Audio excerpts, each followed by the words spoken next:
একটু আদরে আমাকে রেখো। জনপ্রিয় ঢালিউড চিত্রনায়িকা মাহিয়া মাহি সামাজিক যোগাযোগ মাধ্যমে বরাবরই বেশ সক্রিয়।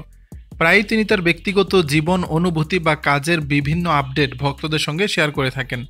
সম্প্রতি তার একটি ফেসবুক পোস্ট নতুন করে আলোচনা ও জল্পনার জন্ম দিয়েছে বিনোদন পাড়া এবং নেটিজেনদের মাঝে। মাহি সামাজিক যোগাযোগ মাধ্যমে একটি স্ট্যাটাস দেন, যেখানে তিনি ক্যাপশনে লেখেন, একটু আদরে আমাকে রাখো, সঙ্গে জুড়ে দিয়েছেন ভালোবাসার ইমোজি। এই ছোট্ট কিন্তু আবেগঘন বাক্যটি নেটিজেনদের দৃষ্টি আকর্ষণ করেছে। অনেকেই এই পোস্টটি মায়ের ব্যক্তিগত জীবনের সাম্প্রতিক পরিস্থিতির সঙ্গে মিলিয়ে দেখছেন।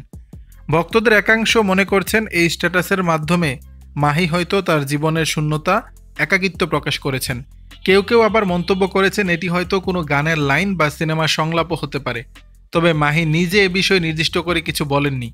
তার এই রহস্যময় পোস্ট ভক্তদের মনে তৈরি করেছে নানা প্রশ্ন। তিনি কি সত্যি মানসিকভাবে কিছুটা একাকী বোধ করছেন, নাকি এটি কেবলই তার মনের একটি ক্ষণিকের অনুভূতি প্রকাশ? দর্শক, বিষয়টি নিয়ে আপনাদের মতামত জানাবেন নিচের কমেন্ট বক্সে।